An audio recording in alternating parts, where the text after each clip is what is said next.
आपण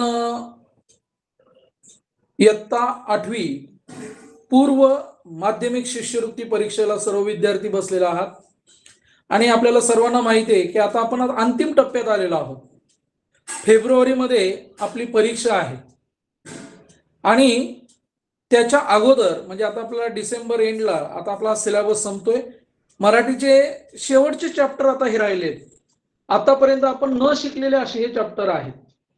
वृत्त, अलंकार, समास हे जे 3 घटक जे असे आहेत की जे यापूर्वी तुम्हाला 5वी 6वी 7वी याला कधीच झालेले नाहीत, असे हे 3 घटक आहेत। शब्दांच्या जाती तुम्हाला झालेल्या असतील, नाम सर्वनामची ओळख झालेली आहे, प्रयोगाची ओळख झालेली आहे, परंतु संधी प्रकरण असेल, प्रयोग प्रकरण, काही प्रकरण ही नवीन आहेत। तर मी थोडक्यात आता काही मुलं जॉईन होत आहेत तोपर्यंत आपण थोडीशी रिव्हिजन घेऊ। मराठी विषय तुम्हाला वाटतो तितका सोपा नाही। मराठी व्याकरणा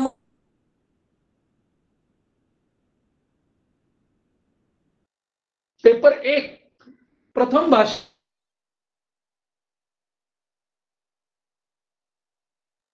25 प्रश्न आहेत आणि आपण वेळेचं नियोजन करायचंय की हे 25 प्रश्न आपले 20 मिनिटात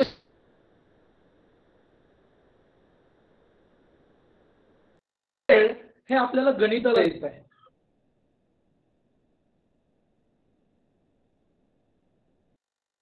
मिनिटाचा वेळ आहे।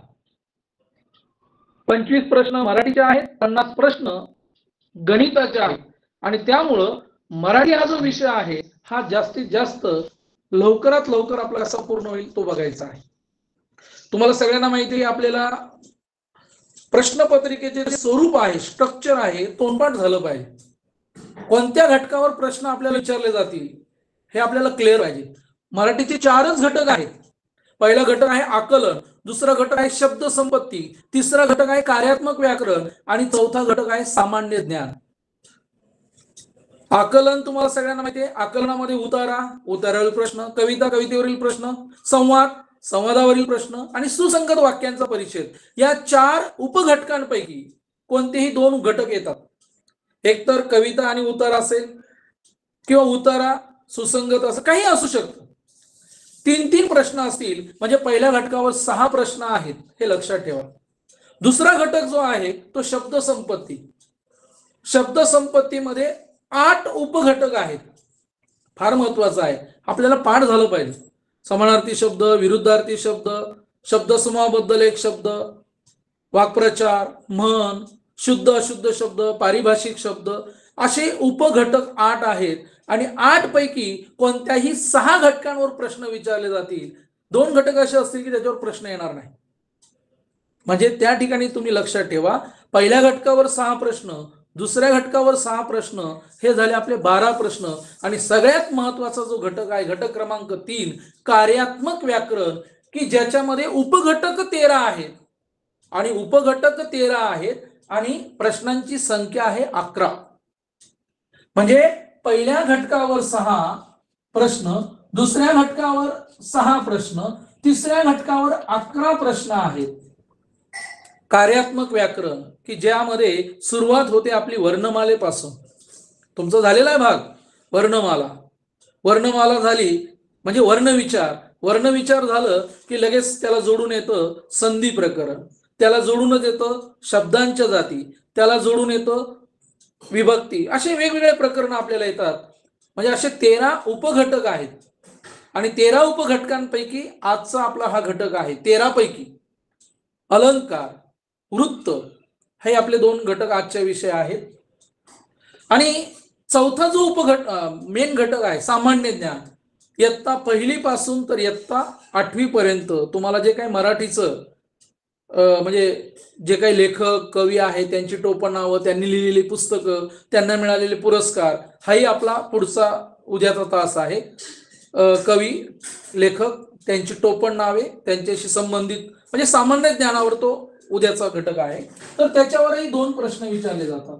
तर अशा प्रकारे 6 आणि 6 12 12 12 आणि 11 23 आणि हे 2 25 असे एकूण 25 प्रश्न मराठीचे आहेत, गुणिले 2 असा 50 गुणांचा हा मराठीचा हिशोब असतो.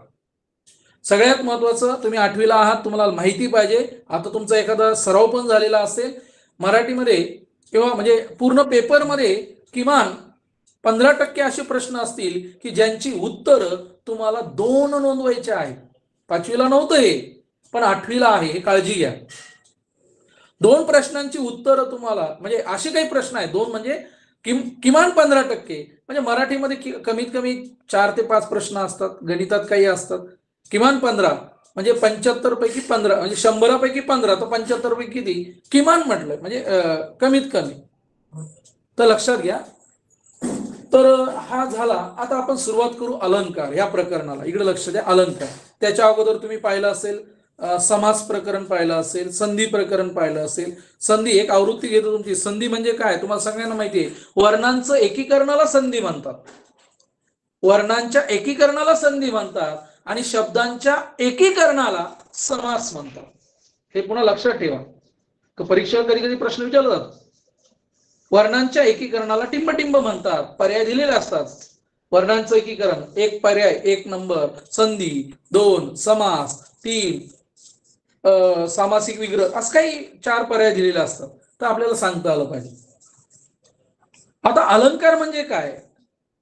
अलंकार याचा अर्थ होतो, अलंकाराचा अर्थ होतो दागिना. लक्षात घ्या, अलंकार म्हणजे दागिना. जसं व्यक्ती, आपण मनुष्य असू द्या, एखादी स्त्री असू द्या, अंगावर म्हणजे आपण नेहमी एरवी राहतो आणि एखादा लग्न प्रसंग असेल, एखादा सण समारंभ असेल, त्यावेळेस आपण सजतो, आपण सुंदर असे कपडे घालतो आणि मग स्त्रिया वेगवेगळ्या प्रकारचे दागिने घालतात, अलंकार परिधान करतात आणि त्यामुळे काय होतं, त्यांच्या सौंदर्यामध्ये भर पडते. मग कानातले असतील, नाकातलं असेल, गळ्यातील असतील, हातातील असतील, पायातील असतील, असे वेगवेगळे अलंकार ते परिधान करतात आणि अलंकार परिधान केल्यामुळं त्या स्त्रीच्या सौंदर्यामध्ये भर पडते. जसं स्त्रियांच्या बाबतीत, पुरुषांच्या बाबतीत, तसंच भाषेच्याही बाबतीत असतं. लक्षात घ्या, तसंच भाषेच्याही बाबतीत असतं. लेखक, कवी हे लिहिताना काय करतात की त्याच्यामध्ये बघा, आपण एखाद्याचं भाषण ऐकतो आणि ते भाषण आपल्याला ऐकावंसं वाटतं. एखादी कविता आपल्याला कानाला एकदम गोड वाटते, ऐकावंशी वाटते. का वाटते? कारण त्यामध्ये भाषिक सौंदर्य असतं. एक मिनिट सर, आवाज येतोय का माझा व्यवस्थित? उजागरे सर, व्यवस्थित चाललंय ना? ओके. तर मला काय सांगायचंय की एखादा लेखक, आता मी जर म्हटलं की तिचे मुख सुंदर आहे, तिचे मुख सुंदर आहे, पण एखादा लेखक काय म्हणे, तिचे मुख चंद्रासारखे सुंदर आहे. आंबा गोड आहे, आंबा गोड, किंवा हा आंबा गोड आहे, हा आंबा जणू साखरच आहे, किंवा हा आंबा साखरेसारखा गोड आहे. तुझे अक्षर सुंदर आहे, पण तुझे अक्षर मोत्यासारखे सुंदर आहे. म्हणजे लक्षात घ्या, म्हणजे भाषेला एक सौंदर्य प्राप्त झालं. भाषेला सौंदर्य प्राप्त झालं म्हणजे अलंकार म्हणजे काय? जसं वेगवेगळ्या प्रकारचे अलंकार धारण केल्यावर जसं सौंदर्य प्राप्त होतं, तसंच भाषेला ज्या ज्या गुणधर्मामुळे, बघा, भाषेला ज्याच्या ज्याच्यामुळं शोभा येते, त्या गुणधर्मांना भाषेचे अलंकार असे म्हणतात. बघा, अलंकाराची व्याख्या काय? भाषेला ज्याच्या ज्याच्यामुळे सौंदर्य प्राप्त होतं, त्या गुणधर्मांना भाषेचे अलंकार असे म्हणतात.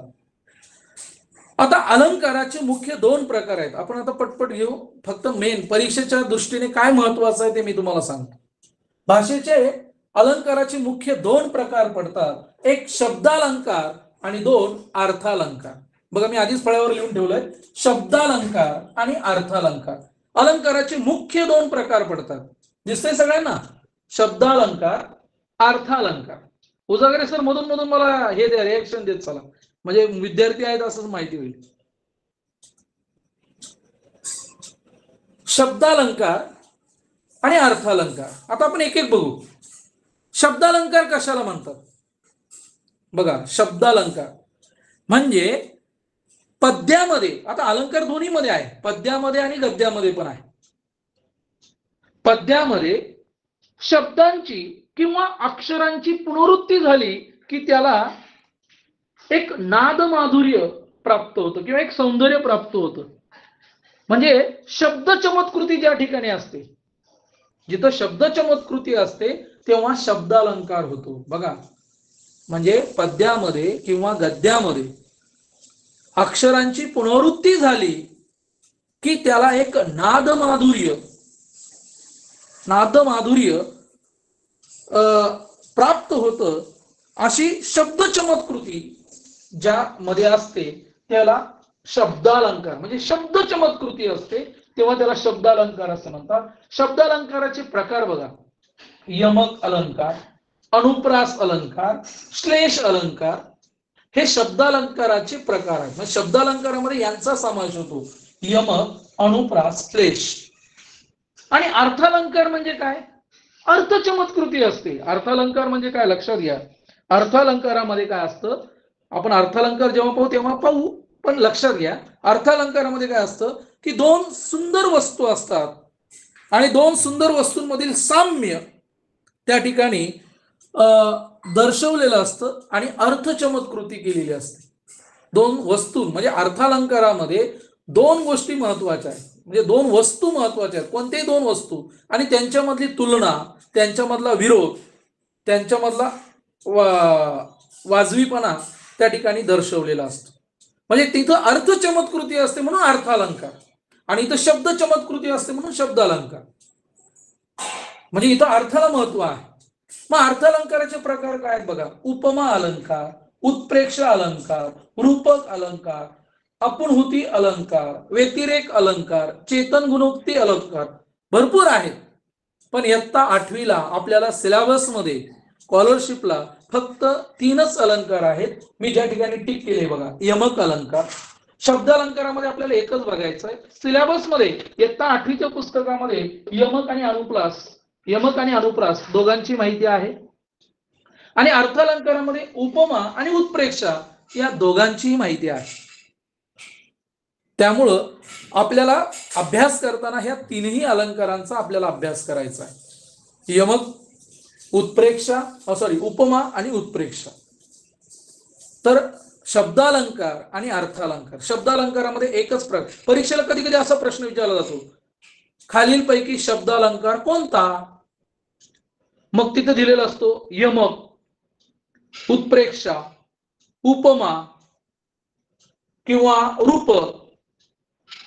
मग आपल्याला सांगता आलं पाहिजे की खालील पर्यायातील शब्दालंकाराचा प्रकार कोणता? तर शब्दालंकाराचा प्रकार म्हणजे यमक आहे. किंवा अनुप्रास आलं तर अनुप्रास लिहा, श्लेष आलं तर श्लेष लिहा. पण येणार नाही 100% सांगतो. आपल्याला यमकच आहे म्हटलं यमकच नाव येईल. शब्दालंकार म्हटलं की यमक, आणि अर्थालंकार म्हटलं की उपमा आणि उत्प्रेक्षा. एवढे 3 अलंकार व्यवस्थित आपण लक्षात ठेवायचे. आता आपण बघणार आहोत. पहिला प्रकार बघणार आहोत यमक अलंकार. यमक अलंकार केव्हा होतो? यमक अलंकार केव्हा होतो बघा. एक मी उदाहरण, मी कवितेचे ओळ म्हणतो, तुमच्या लक्षात येईल. बीज अंकुरे अंकुरे ओल्या मातीच्या कुशीत. आता इथं मला फळायला जागा नाही, पण तरी तुम्हाला बीज अंकुरे अंकुरे ओल्या मातीच्या कुशीत. मी शेवटचा शब्द लिहिलाय कुशीत. बीज अंकुरे अंकुरे ओल्या मातीच्या कुशीत, कसे रुजावे बियाणे माळ राणी खडकात. बघा यमक अलंकार केव्हा होतो? मी आधी उदाहरण सांगतो, मग लक्षात घ्या. उजागरे सर दिसतंय फळ्यावर? हा दिसतंय, थोडं दिसतंय. आवाज येतोय व्यवस्थित स्पष्ट? बघा उदाहरण मी काय सांगितलं. बीज अंकुरे अंकुरे ओल्या मातीच्या कुशीत, कसे रुजावे बियाणे माळ राणी खडकात. अजून एक उदाहरण. आपल्या ज्या कविता आहेत, म्हणजे तुम्ही बघा इयत्ता 8वीच्या ज्या काय कविता आहेत, बा अनवाणी पायात, आळाशी कविता आहे बघा, बा अनवाणी पायाचा ठसा मातीत उठतो, घामा वरल्या नभाला, बघा पाना नभाला फुटतो, किंवा सदा सर्वदा योग तुझा घडावा, तुझे कारणी देह माझा पडावा. वा वा. मग यमक अलंकार केव्हा होतो? बघा, यमक अलंकार केव्हा होतो? कवितेच्या चरणाच्या अंती, कवितेच्या चरणाच्या शेवटी, मध्ये किंवा ठराविक ठिकाणी अक्षराची पुनरावृत्ती होते, तेव्हा यमक अलंकार होतो. बघा किती सोपं आहे. यमक अलंकार केव्हा होतो?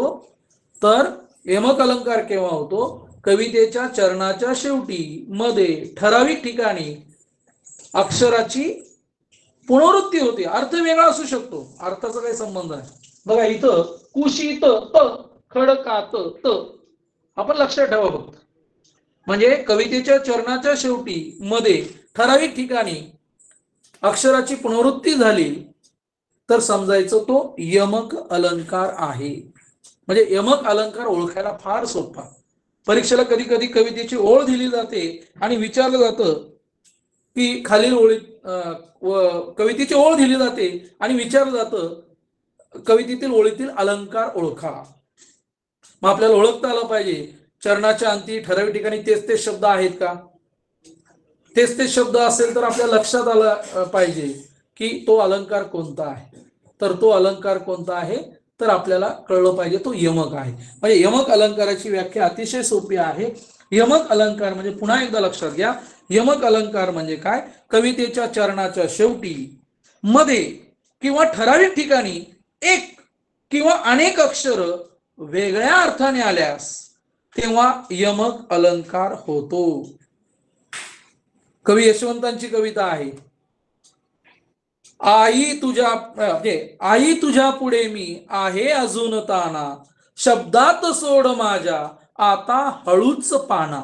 ताना आणि पाना, ताना आणि पाना सेम सेम आले म्हणून तो यमक अलंकार आहे. कडीस जोडून तुझ्या कडीला, बघा आपल्याला कविता आहे पाठ्यपुस्तकातली आहे, कडीस जोडून तुझ्या कडीला मनुष्य बनवितसे साखळीला. कडीला ला आणि साखळीला ला, म्हणजे या ठिकाणी तुमच्या लक्षात आलं यमक अलंकार. आता याच्यावर काय प्रश्न विचारला जाऊ शकतो की कवितेची ओळ दिलेली असते आणि विचारलेलं असतं खालील ओळीतील अलंकार ओळखा. जर कवितेच्या चरणाच्या शेवटी, मध्ये, ठराविक ठिकाणी एक किंवा अनेक अक्षर वेगळ्या अर्थाने आलेले असेल तर तो यमक अलंकार होतो. ठीक आहे, चला आता आपण पुढे जाऊया. आता पुढचा आहे अर्थालंकार. अर्थालंकार. आता अर्थालंकारामध्ये फार महत्वाचं आहे की अर्थालंकारामध्ये दोन सुंदर वस्तूंमधील साम्य दर्शवून, अर्थालंकारामध्ये बघा दोन सुंदर वस्तूंमधील साम्य दर्शवून पद्यामध्ये अर्थ चमत्कृती आणली जाते तेव्हा अर्थालंकार होतो. आणि बहुतेक अर्थालंकार अशा साम्यावर आधारित असतात आणि त्या अर्थालंकारामध्ये 4 गोष्टी फार महत्वाच्या आहेत. अर्थालंकारामध्ये 4 गोष्टी महत्वाच्या त्या मी इकडे लिहिलेत पहा. उपमेय, उपमान, साधारण धर्म आणि साम्यवाचक शब्द. दिसतात का सगळ्यांना? उपमेय, उपमान, साधारण धर्म आणि साम्यवाचक शब्द. उजागरे सर दिसतोय सगळ्यांना? शब्दावर बर. उपमेय, उपमान, साधारण धर्म आणि साम्यवाचक शब्द. अर्थालंकारामध्ये ह्या 4 गोष्टी महत्वाच्या आहेत. आता उपमेय काय? परीक्षेला याच्यावर प्रश्न विचारला जातो. एखादं वाक्य दिलेलं असतं आणि विचारलं जातं खालील वाक्यातील उपमेय कोणतं, खालील पर्यायातून निवडा. किंवा एखादं वाक्य दिलं जातं वरील वाक्यातील उपमान कोणतं ओळखा. मग उपमेय म्हणजे काय आणि उपमान म्हणजे काय आपल्याला ओळखता आलं पाहिजे. उपमेय म्हणजे काय?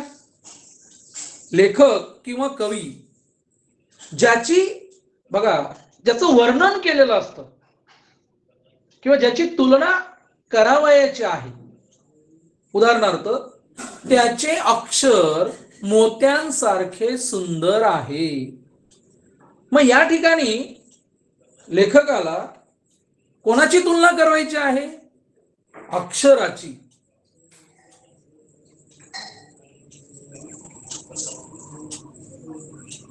त्याचे अक्षर मोत्यासारखे सुंदर आहे. म्हणजे त्याचे अक्षर म्हणजे अक्षर हे काय झालं? उपमेय. बघा, उपमेय कोणाला म्हणतात? ज्याची तुलना करावयाची आहे ते आणि ज्याच्याशी करावयाची असते त्याला म्हणतात उपमान. मग या विधानामध्ये त्याचे अक्षर सुंदर आहे. बघा, मी इथे लिहितो, त्याचे अक्षर मोत्यांसारखे सुंदर आहे. त्याचे अक्षर मोत्यांसारखे सुंदर आहे म्हणजे अक्षर हे झालं उपमेय. आणि मोती कोणाशी तुलना करायची? मोत्याशी. हे झालं उपमान. बघा, म्हणजे ज्याची तुलना करावयाची आहे ते आहे उपमेय आणि ज्याच्याशी करायचे आहे ते झालं उपमान. मग अक्षराची तुलना कोणाबरोबर करायची? मोत्याबरोबर करायची. आणि दोघांमधला सारखा धर्म काय? अक्षर पण सुंदर आहे, मोती पण सुंदर आहे. म्हणजे दोघांमधला साधारण धर्म किंवा समान धर्म किंवा समान गुणधर्म सुंदरता किंवा सुंदर. आणि साम्यवाचक शब्द म्हणजे सारखे, समान, सम. हे साम्यवाचक धर्म शब्द, साम्यवाचक शब्द त्याला म्हणतात.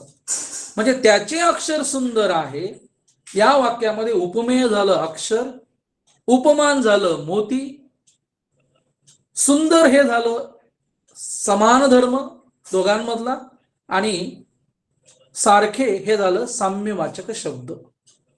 म्हणजे अर्थालंकारामध्ये पुन्हा एकदा लक्षात घ्या की बहुतेक अर्थालंकार अशा 4 म्हणजे उपमेय, उपमान, समान धर्म आणि साम्यवाचक शब्द अर्थालंकारामध्ये ह्या 4 गोष्टी फार महत्वाच्या आहेत. आपल्याला त्या ओळखता आल्या पाहिजे.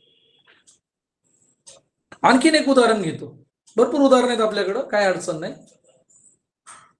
बघा, त्याच्यामध्ये आपल्याला आणखीन एक उदाहरण घेता येईल ते म्हणजे आभाळागत माया तुझी आम्हावरी राहू दे.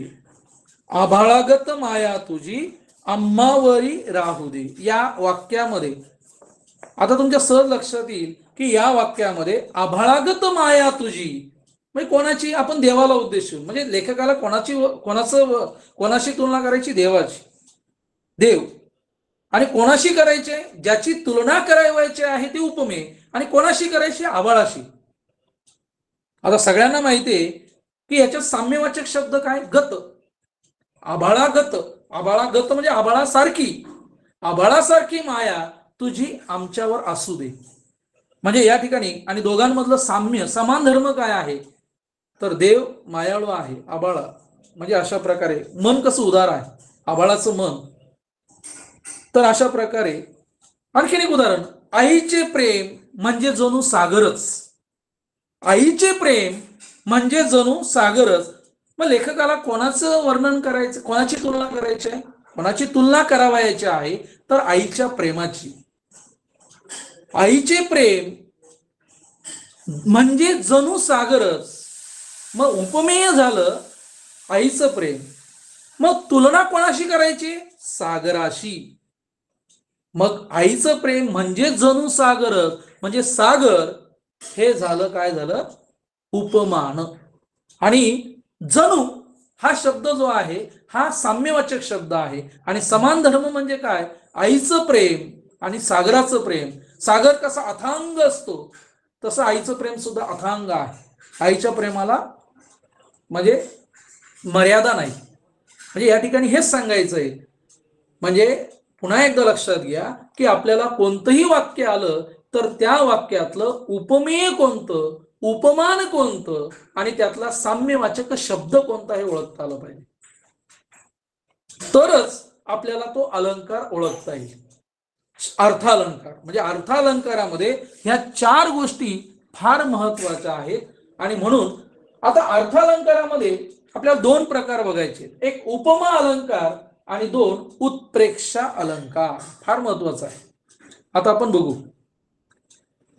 उपमा अलंकार केव्हा होतो. आता मी जी उदाहरणं तुम्हाला सांगितली ना, ही सगळी त्यातली काही बघा, सगळी म्हणजे सगळी नाही, कोणती आहेत ते तुम्ही ओळखा. आता मी 2 आईचे प्रेम म्हणजे जणू सागरच, हे एक उदाहरण लक्षात ठेवा. आणि त्याचे अक्षर इथे लिहिलेलं आहे, त्याचे अक्षर मोत्यांसारखे सुंदर आहे. हे 2 उदाहरण लक्षात ठेवा आणि मग मी तुम्हाला आता प्रकार सांगतो. आता हे अर्थालंकाराचे 2 उदाहरणं आहेत. पण दोन्हीपैकी हे फळा पुसतो मी आता, म्हणजे तुम्हाला उदाहरण जरा लक्षात येईल. फळा पुसतो.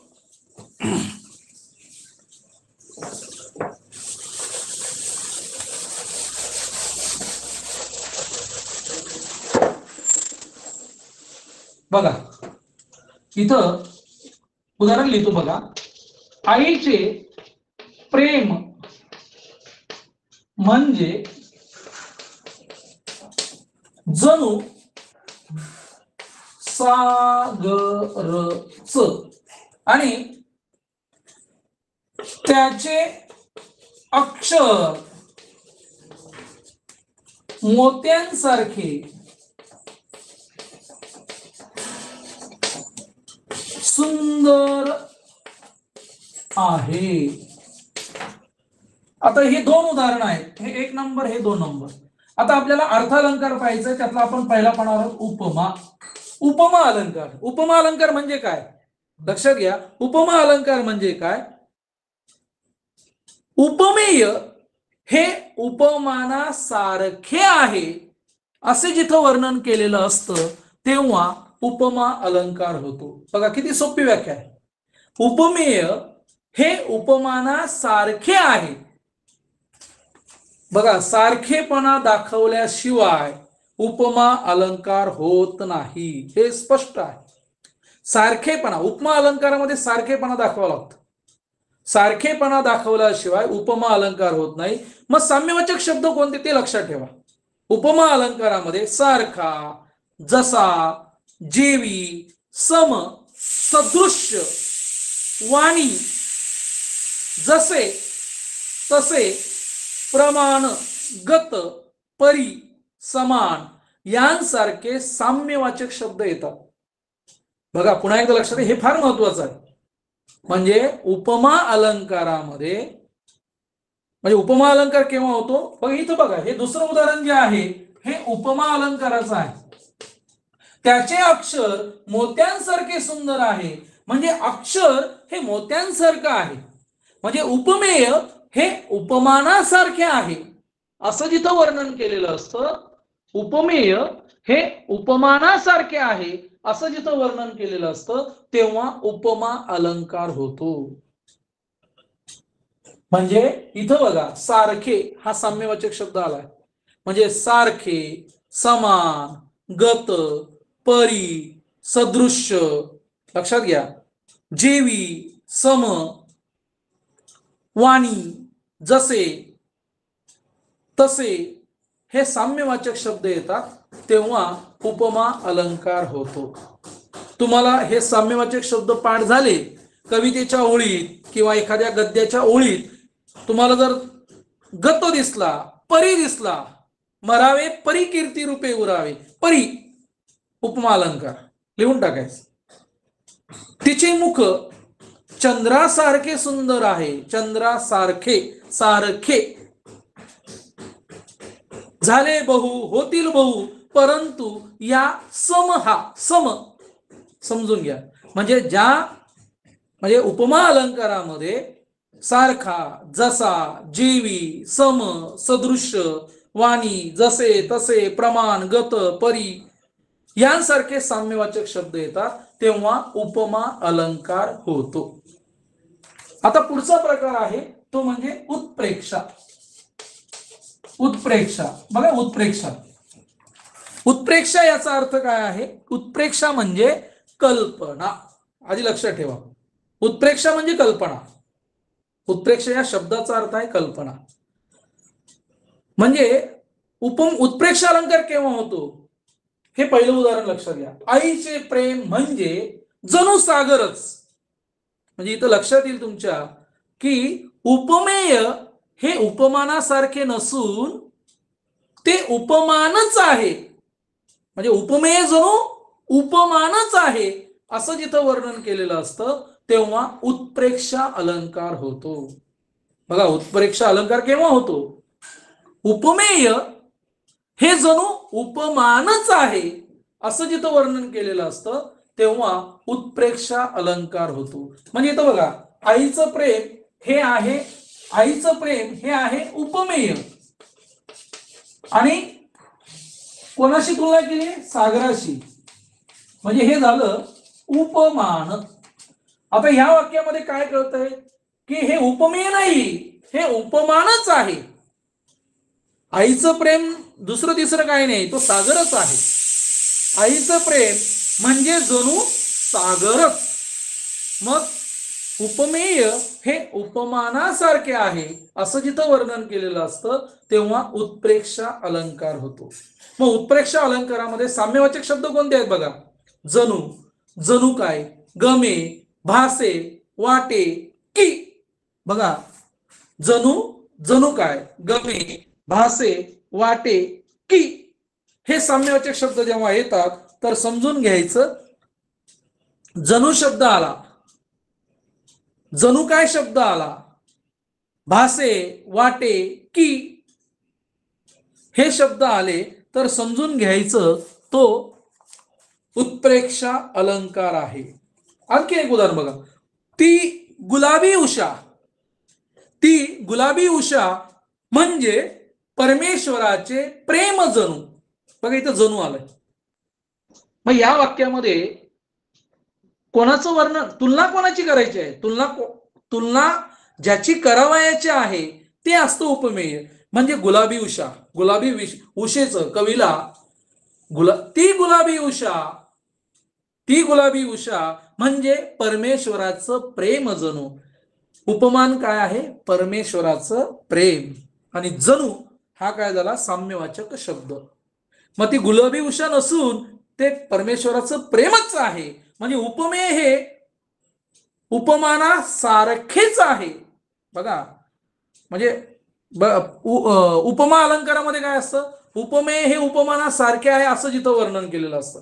आणि उत्प्रेक्षामध्ये काय? उपमेय हे जणू उपमानच आहे असं जिथं वर्णन केलेलं असतं तेव्हा म्हणजे तुमच्या लक्षात येईल उत्प्रेक्षा अलंकार केव्हा होतो. तर उत्प्रेक्षा अलंकार म्हणजे उपमेय हे जणू उपमानच आहे, उपमेय जणू उपमानच आहे अशी जिथं कल्पना केली जाते तेव्हा उत्प्रेक्षा अलंकार होतो. आणखीन एक उदाहरण, भरपूर उदाहरण आपल्याकडं. विद्या हे पुरुषास रूपू बरवे. विद्या, विद्या म्हणजे एक कविता होती पंडितांची की विद्येचं महत्व त्यामध्ये सांगितलेलं होतं. विद्या हे असं धन आहे की ते पुरुषाला शोभून दिसणार, म्हणून विद्या हे पुरुषास रूपू बरवे की झाकले द्रव्य ही. की बघा, इथं आलंय बघा, की म्हणजे विद्या हे असं धन आहे, म्हणजे विद्या हे पुरुषाला शोभून दिसणार असं, म्हणजे हे धन आहे. विद्या हे धन आहे. विद्या हे पुरुषाला शोभून दिसणार सुंदर असं झाकलेलं द्रव्य आहे. द्रव्य म्हणजे धन, संपत्ती. म्हणजे विद्या हे नसून ते द्रव्यच आहे. विद्या हे नसून म्हणजे उपमेय हे जणू उपमानच आहे असं जिथं वर्णन केलेलं असतं तेव्हा उत्प्रेक्षा अलंकार होतो. तर या ठिकाणी अलंकार, पुन्हा हे प्रकरण इथं आपल्याला ते संपलेलं आहे. तुमच्या सहज लक्षात येईल. अलंकारामध्ये पुन्हा एकदा सांगतो, अलंकार पुन्हा एकदा आपण रिव्हिजन घेऊ, काय काय शिकलो आपण, तुम्हाला परीक्षेला कसे प्रश्न विचारले जातात पुन्हा एकदा लक्षात घ्या. तर सगळ्यात महत्वाचं, भाषेला ज्याच्यामुळं सौंदर्य प्राप्त होतं अशा गुणधर्मांना अलंकार असे म्हणतात. अलंकाराचे दोन प्रकार पडतात, शब्दालंकार, अर्थालंकार. शब्दालंकारामध्ये आपल्याला एकच प्रकार आहे, तो मी शिकवला, यमक. यमक अलंकार म्हणजे काय? कवितेच्या चरणाच्या शेवटी, मध्ये किंवा ठराविक ठिकाणी अक्षर वेगळ्या अर्थाने येतात, एक अक्षर असतं किंवा अक्षराचा समूह असतो, वेगळ्या अर्थाने येतो, तेव्हा यमक अलंकार होतो. आता अनुप्रास मी सांगितलं नाही, पण सांगून जातो जाता अनुप्रास अलंकार. अनुप्रास म्हणजे काय? गद्यामध्ये किंवा पद्यामध्ये एकाच अक्षराची पुनरावृत्ती होते आणि त्याला नाद माधुर्य प्राप्त होते. बघा, आपण बऱ्याच वेळा म्हणतो काकीने काकाच्या कामाचे कागद कपाटातून काढून कात्रीने करा करा कापले. म्हणजे क ची इथं पुनरावृत्ती झाली आणि त्याच्यामुळे त्याला नाद माधुर्य प्राप्त झालं. म्हणजे अनुप्रास अलंकार केव्हा होतो? म्हणजे अक्षराची पुनरावृत्ती झाल्यामुळे. पर्वतीच्या पायथ्याशी पंढरीने पांढरा, बघा, पर्वतीच्या पायथ्याशी पंढरीने पांढरा पक्षी पाहिला. या ठिकाणी कोणत्या अक्षराची पुनरावृत्ती झाली? प ची. म्हणजे तुमच्या लक्षात येईल, ज्या ठिकाणी अक्षराची पुनरावृत्ती होते पुन्हा पुन्हा आणि त्याच्यामुळे त्याला एक नाद माधुर्य सौंदर्य प्राप्त होतं, तेव्हा त्याला अनुप्रास अलंकार म्हणतात. तो आपल्याला परीक्षेला पण माहिती असो. अनुप्रास म्हणजे एकाच अक्षराची पुनरावृत्ती होते आणि त्याच्यामुळे त्याला एक सौंदर्य प्राप्त होतं. आणि अर्थालंकारामध्ये आपण दोनच पाहिले, उपमा आणि उपमा अलंकार आणि उत्प्रेक्ष अलंकार. सगळ्यात महत्वाचं 4 गोष्टी लक्षात ठेवा. अर्थालंकारामध्ये बहुतेक अर्थालंकारामध्ये या 4 गोष्टींवरती अवलंबून असतात. उपमेय म्हणजे कवीला, लेखकाला ज्याची तुलना करावयाची आहे ते. उपमान म्हणजे ज्याच्याशी तुलना करावयाची आहे त्याला उपमान म्हणतात. समान धर्म म्हणजे दोघांमधला काही सारखा गुणधर्म. किंवा आणखीन एक उदाहरण मी सांगतो, मुंबईतील घरे ही कबुतरांच्या खुराड्यांसारखी असतात. मुंबईतील घरे म्हणजे, लक्षात घ्या, मुंबईतील घरं म्हणजे कबुतरांची, किंवा मुंबईतील घरे ही कबुतरांच्या खुराड्यांसारखी असतात. म्हणजे या ठिकाणी लेखकाला वर्णन करायचंय, म्हणजे कोणाची तुलना करायची? मुंबईतील घरांशी. कोणाशी करावायची आहे? कबुतरांच्या खुराड्यांशी. आणि दोघांमधलं सारखं वैशिष्ट्य काय? दोन्ही आकाराने लहान असतात. मुंबईतली घरं सुद्धा आकाराने लहान आणि कोंबड्याचं किंवा कबुतराचं खुराडं सुद्धा आकाराने लहान. म्हणजे मुंबईतील घरं ही कबुतरांच्या खुराड्यांसारखी असतात. सारखी हा साम्यवाचक शब्द आहे. म्हणजे उपमा अलंकार म्हणजे काय? उपमे हे उपमानासारखे आहे असं जिथं वर्णन केलेलं असतं तेव्हा उपमा अलंकार होतो. आणि उत्प्रेक्षा म्हणजे काय? आता तिथं उपमा अलंकारामध्ये पुन्हा एक लक्षात घ्या, उपमा अलंकारामध्ये साम्यवाचक शब्द कोणते येतात? उपमा परी, जेवी, गत, लक्षात, जसे, तसे, सदृश्य, प्रमाण, समान, सारखा, सम, गत, लक्षात, हे साम्यवाचक शब्द आहे. आणि उत्प्रेक्षा म्हणजे काय? उपमेय जणू उपमानच आहे असं जिथं वर्णन केलेलं असतं तेव्हा उत्प्रेक्ष अलंकार होतो. उत्प्रेक्षा म्हणजेच कल्पना. उत्प्रेक्ष अलंकार ओळखायला फार सोपा आहे, कारण त्याच्यामध्ये साम्यवाचक शब्द लक्षात ठेवा. जणू, जणू काय, गमे, भासे, वाटे, की, हे जर शब्द आले, साम्यवाचक शब्द आले तर समजून घ्यायचं तो उत्प्रेक्ष अलंकार आहे. जणू, जणू शब्द आला कवितेच्या ओळीत, जणू काय शब्द आला, गमे आला, भासे आला, वाटे आला, की आला, तर लक्षात घ्यायचं तो आहे उत्प्रेक्षा अलंकार. विद्यार्थी मित्रांनो, अभ्यास करताना आपलं मराठीचं जे पाठ्यपुस्तक आहे, तुम्हाला पुन्हा एकदा सांगतो की इयत्ता 5वी, 6वी, 7वी, 8वी मराठीची पाठ्यपुस्तकं आणि त्याच्या खाली असलेला भाषा अभ्यास हा नीट करा. भाषा अभ्यास नीट करा. त्यातले एकूण एक उदाहरणं सोडवा. बोर्डाच्या म्हणजे आपल्या परीक्षेला कदाचित जसेच्या तशी उदाहरणं उचलले जातात आणि मग आपण म्हणतो अरे मी पाहिलंच नाही, हे धड्याखालचंच होतं किंवा याच्या खालचंच होतं. आणि म्हणून संधीची उदाहरणं असतील किंवा आपल्या अलंकाराची उदाहरणं असतील, काही असेल, इयत्ता 5वी पासून इयत्ता 8वी पर्यंत जे जे काही व्याकरण तुम्हाला आहे पाठाखाली, भाषा अभ्यास आपल्या पाठ्यपुस्तकाचं म्हणतोय मी, आपली ही पुस्तकं व्यवस्थित पडताळ म्हणजे चालली गेली पाहिजेत.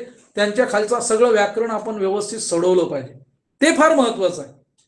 आपण ते काही करत नाही आणि बाकीच काही भलतं करत बसतो. बाकीचंही करा, काही अडचण नाही, भरपूर करा. आता भाषा म्हणजे शब्द संपत्तीला तर तुम्हाला पर्यायच नाही, भरपूर काही करण्यासारखं आहे. वेगवेगळी प्रकाशनाची पुस्तकं आहेत, वेगवेगळ्या प्रश्नपत्रिका आहेत, पण सगळ्यात महत्वाचं आपल्या बालभारतीची जी पुस्तकं आहेत, महाराष्ट्र पाठ्यपुस्तक निर्मिती मंडळाची पुस्तकं आहेत, त्यांचा सखोल अभ्यास करा. लेखक कवीपासून त्यांना मिळालेल्या पुरस्कारापासून, ते उद्या मी सांगणार होते उद्या चॅप्टरला. ठीक आहे, आता पुढचं प्रकरण आपल्याला इथं घ्यायचंय. आता बघू वेळ किती आहे, तर आपण सुरू करू. उजागरे सर बरोबर चाललंय ना? उजागरे सर ओके ओके चालेल. ओके, पुढचं प्रकरण आहे वृत्ते. बघा, हे प्रकरण फार महत्वाचं आहे. आता ह्या प्रकरणामध्ये आधी काही कन्सेप्ट आहेत ते क्लिअर केल्या पाहिजे. आता वृत्तामध्ये थोडासा पाठांतराचा भाग आहे, आपल्याला माहिती असावं. म्हणजे जसं गणितामध्ये सूत्र लक्षात ठेवतो तसं वृत्त हे जे प्रकरण आहे, संधी प्रकरण आहे, वर्णमाला आहे, थोडंसं जरा गणितीय पद्धतीने थोडंसं जरा आपलं डोकं चाललं पाहिजे. आता बघा वृत्त, आता त्याच्यामध्ये आपल्याला काही संकल्पना आधी क्लिअर केल्या पाहिजे. गद्य कशाला म्हणतात, पद्य कशाला म्हणतात. बघा, गद्य, पद्य, त्याच्यानंतर वृत्त, त्यानंतर मात्रा, त्याच्यानंतर लघु मात्रा, इकडे लिहितो माहिती, लघु, गुरु, यती आणि यतिभंग. बघा, ह्या कन्सेप्ट ज्या आहेत ह्या तुमच्या क्लिअर झाल्या पाहिजेत. लघु, गुरु, याच्यामध्ये आणखीन एक मधलं राहिले ते म्हणजे गण. एवढ्या कन्सेप्ट क्लिअर झाल्या म्हणजे तुम्हाला वृत्त प्रकरण समजलं. आता गद्य म्हणजे काय, सगळ्यांना माहिती आहे गद्य कशाला म्हणतात. आता गद्य तर आपल्याला माहिती आहे. आता मी जे बोलतोय म्हणजे हे गद्यामध्ये आहे. म्हणजे माणसाच्या दैनंदिन स्वाभाविक बोलण्याला गद्य असे म्हणतात. गद म्हणजे बोलणे, गद्य म्हणजे बोलणे. आता पद्य म्हणजे काय, बघा, बा अनवाणी पायाचा ठसा मातीत उठवतो, बाळा वरल्या घामाचा पाना नभाला फुटवतो. हे झालं पद्य. म्हणजे आपल्याला लयबद्ध जी शब्द रचना आहे, लयबद्ध शब्द रचनेला पद्य असं म्हणतात. पद्य हे सुरावर किंवा चालीवर म्हणता येतं किंवा गाता येतं. ह्या ज्या काही चित्रपटातली वेगवेगळी गाणी किंवा आपल्या ज्या गाणी पाठ होतात, ही गाणी ही म्हणजे पद्य आहे. जसं वेगवेगळे गणेश शिंदेची कविता असेल, आपले कवीवर्य गणेश शिंदे आहेत, कवी अनिल राऊत आहेत, अशा अनेक कविता आहेत की जे आपल्याला आता पाठ झाल्या आहेत. मित्र वनव्यामध्ये गारव्या सारखा, त्याच्यानंतर काय सांगू राणी तुला गाव सुटना. म्हणजे हे जे हे पद्य आहे. म्हणजे लयबद्ध शब्द रचनेला पद्य असे म्हणतात. लयबद्ध म्हणजे पद्य हे सुरावर किंवा चालीवर म्हणता येतं किंवा गाता येतं. पद्य, पाद, पाद म्हणजे चरण. म्हणजे कवितेमध्ये चरण असतात, कवितेच्या ओळी असतात, चरण म्हणतो आपण त्याला.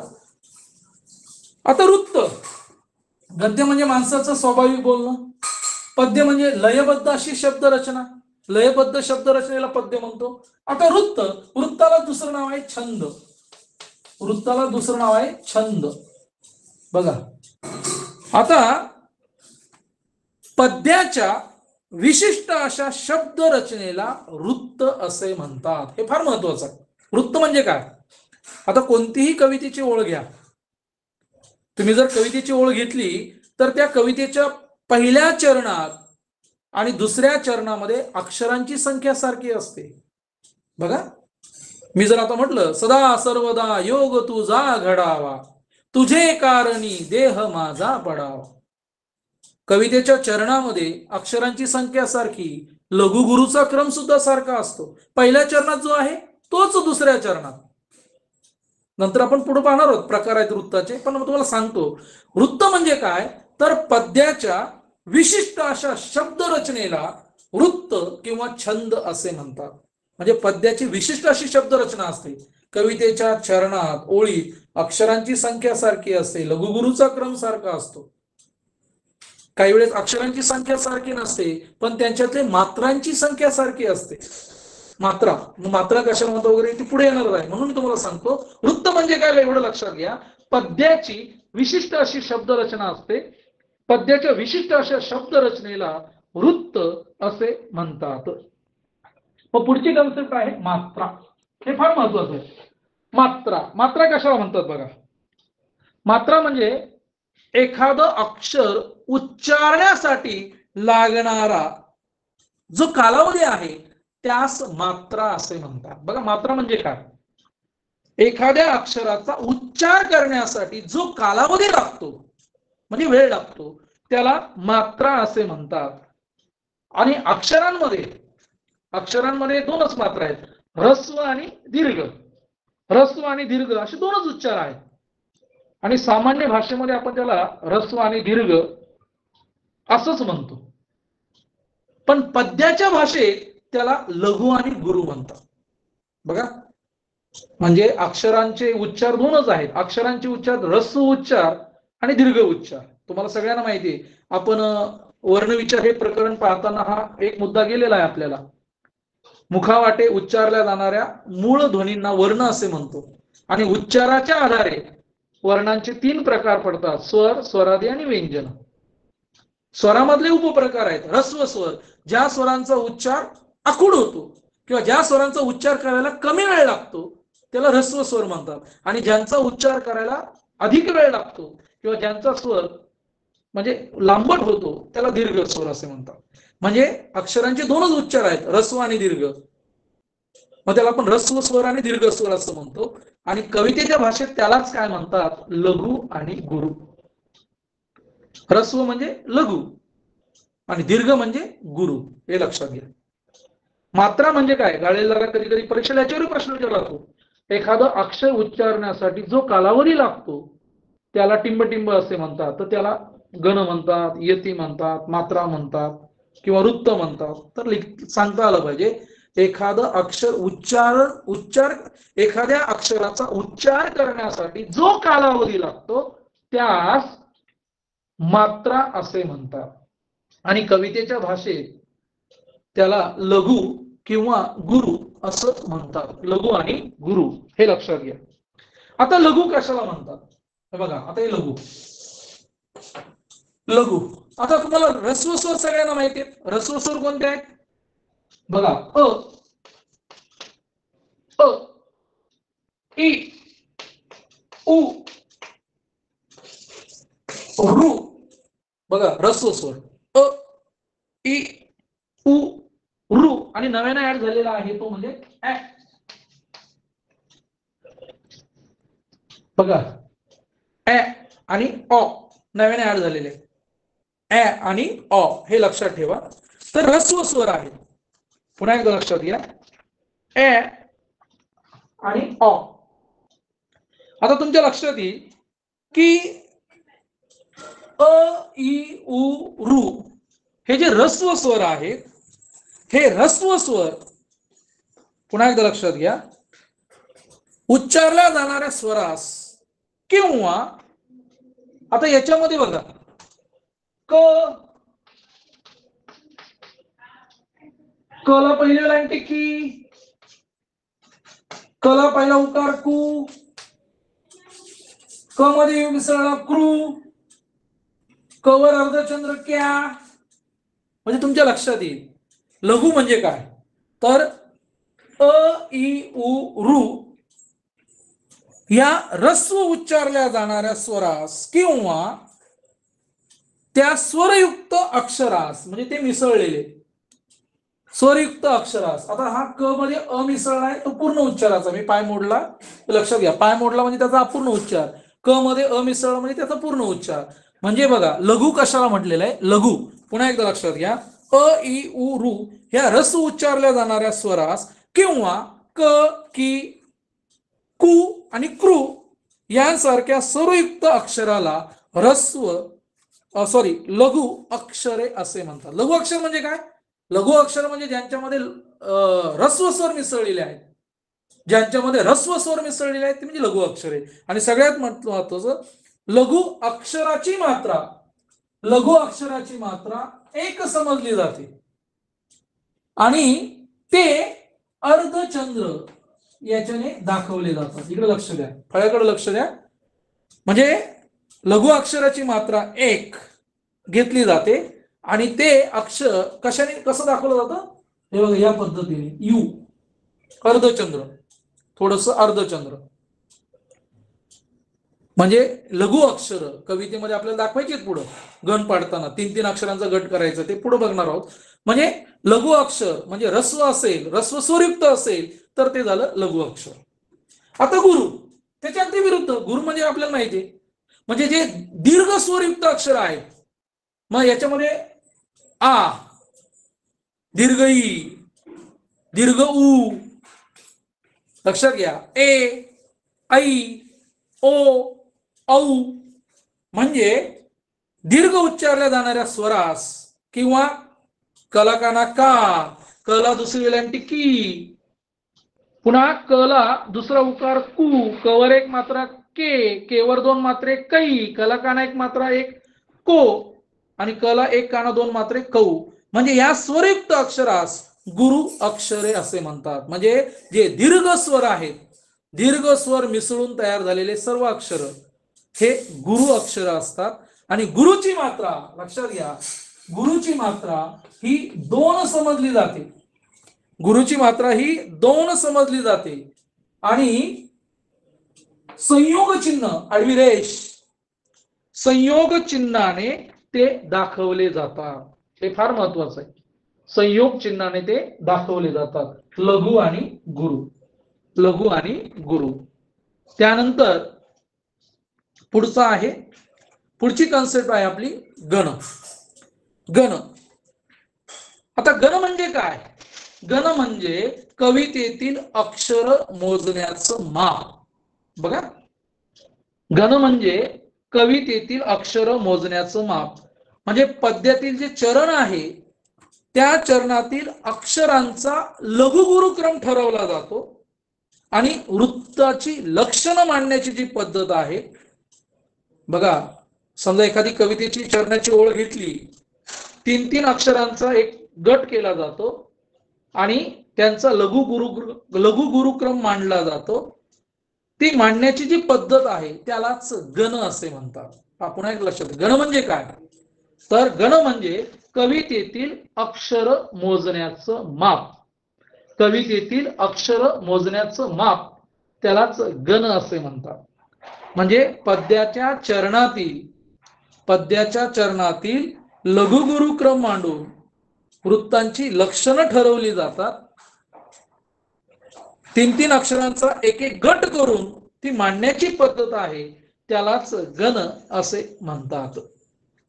मग पुढचा मुद्दा आहे, गणाचे 8 प्रकार पडतात. 3-3 अक्षर लघुगुरुक्रमाने घेतली तर त्याचे 8 गण पडतात. आणि ते कसे आहेत, कसे पडतात तर ते आपण एका याच्यामध्ये बघणार आहोत. उजागरे सर काय करायचं, कंटिन्यू करायचं आहे आता, कारण फार मोठं चॅप्टर आहे. जेवढं आपला वेळ तेवढंच करायला. 8 वाजलेत. मग आता म्हणजे इथपर्यंत आलो ना आपण, गणपर्यंत आलोय. तर उद्याच्या तासामध्ये आपण मग ते कंटिन्यू करू. वृत्ताचा काही राहिलेला भाग आणि आणखीन एक चॅप्टर आहे आपला, तर तो करता येईल कंटिन्यू. तुमचं काय वाटतं बघा. आता बाकीच्या आता मुलांचा आवाज येतच नाही, मुलांना समजतंय नाही समजतंय काय कळतच नाही. चालेल सर, राहिलेला भाग आपण उद्याच्या तासिकामध्ये. ठीक आहे. तर विद्यार्थी मित्रांनो, आता 8 वाजलेले आहेत. आपला 1 तासाचा चॅप्टर, कारण जास्त सांगितलं तुमच्या डोक्यावरून जाईल, त्याच्यामुळे तुम्ही फक्त लक्षात ठेवा. आज आपण अलंकार पाहिलं, यमक, उपमा, उत्प्रेक्षा. परीक्षेला काय विचारलं जातं तर कधी कधी असं विचारलं जातं, जणू, जणू काय, गमे, भासे, वाटे, हे साम्यवाचक शब्द कोणत्या अलंकारामध्ये येतात. मग अलंकाराचे काल 4 पर्याय असतात. यमक आहे, उत्प्रेक्षा आहे, उपमा आहे, अनुप्रास आहे. जणू, जणू काय, गमे, भासे, वाटे म्हटलं की उत्प्रेक्षाच आहे. किंवा जसे तसे, जेवी, गत, समान, परी, हे साम्यवाचक शब्द कशात येतात तर सांगता आलं पाहिजे, हे उपमा अलंकारामध्ये येतात. किंवा कधी कधी असं विचारलं होतं, उपमेय जणू उपमानच आहे, त्यावेळेस टिंबटिंब अलंकार होतो, तेव्हा होतो उत्प्रेक्षा अलंकार. किंवा उपमेय हे उपमानासारखे आहे, असं जिथं वर्णन केलेलं असतं तेव्हा उपमा अलंकार होतो. हे लक्षात घ्या. असं कशावरही प्रश्न विचारला जाऊ शकतो. तर तुम्ही तयारी करा जास्तीत जास्त. मी सांगितलेलं पाठ्यपुस्तक आधी वाचा, पाठ्यपुस्तकाखालचे उदाहरणं आधी नीट करा. आता वृत्तामध्ये आपण आता 8 गणांचे प्रकार कसे ओळखायचे, उद्याच्या तासाला आपण ते 8 गणांचे प्रकार पाहू. आणि वृत्तांचे 3च प्रकार आहेत आपल्याला. तिन्ही अक्षरगण वृत्तच आहे, तुम्हाला मात्रा वृत्त नाही. वसंत तिलका, भुजंगप्राया आणि मालिनी. वसंत तिलका, मालिनी, भुजंगप्राय हा पाठांतराचा भाग आहे. प्रत्येक वृत्तामध्ये गण कोणते आहेत, अक्षरांची संख्या किती आहे, यती कोणत्या अक्षरावर आहे, हे आपण पाठ करून ठेवा. उद्या तुम्ही सांगणारच आहे, पण आपण पाठ करून ठेवा. या ठिकाणी आपण थांबू. आजचा आपला हा अलंकार आणि वृत्त अर्धाच भाग झालाय. उद्याच्या तासाला राहिलेला आपण कंटिन्यू करू. थांबू. सगळ्यांना आज वर्षाचा शेवट आहे. 2024 आता संपून आपण आता 12 नंतर 2025 मध्ये सुरुवात करत आहोत. नवीन वर्ष. आताच मी तुम्हाला सर्वांना शुभेच्छा देतो. पुन्हा एकदा लक्षात घ्या, 21वावं शतक सुरू झालंय 2001 पासून. 21व्या शतकाचे आता 25 वर्ष, म्हणजे पुढच्या रौप्य महोत्सवात आपण पदार्पण करत आहोत. 21व्या शतकाचं उद्या 2025 सुरू होईल, म्हणजे रौप्य महोत्सवी वर्ष सुरू होईल. आणि त्यामुळं सर्व मुलांनी निर्धार करा की आपल्याला स्कॉलरशिप मिळाली पाहिजे. टार्गेट ठेवा 200+. 8वीच्या मुलांनी लक्षात ठेवा 200+चं टार्गेट ठेवा. ग्रामीण भागातले सांगतो, शहरीमध्ये थोडं मेरिट जादा जातं, पण आपण 200+चं टार्गेट ठेवलं की 100% तुम्हाला स्कॉलरशिप मिळणार आहे. 200+चं टार्गेट ठेवा आणि तसा अभ्यास करा. सर्वांना नवीन वर्षासाठी मी माझ्या परिवारातर्फे तुम्हाला हार्दिक शुभेच्छा देतो. आणि सर्वांना स्कॉलरशिप मिळेल अशी मी माझ्या मनाशी म्हणजे धारणा आहे, अशी की आपण सर्वांनी चांगला अभ्यास केला, मन लावून ऐकलं, शिक्षकांचं ऐकलं. जास्तीत जास्त आता सराव करायचा आहे. आणि जो भाग समजला नाही तो आपल्या शिक्षकांना विचारा. मला मराठीचं काही असेल, मराठी संदर्भात कोणतीही अडचण असेल, संधी समजली नाही, काही समजलं नाही, कधीही मला फोन करा, व्हॉट्सअपवर टाका, तुमच्या शिक्षकांना सांगा. मी कधीही तुमच्यासाठी तयार आहे. धन्यवाद सर. धन्यवाद सर. विद्यार्थी मित्रांनो, आज आपण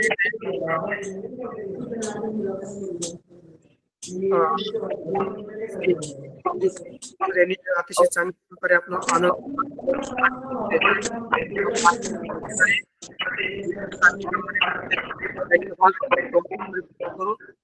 सर्वांना धन्यवाद. ठीक आहे, लेफ्ट होऊ शकतो सर.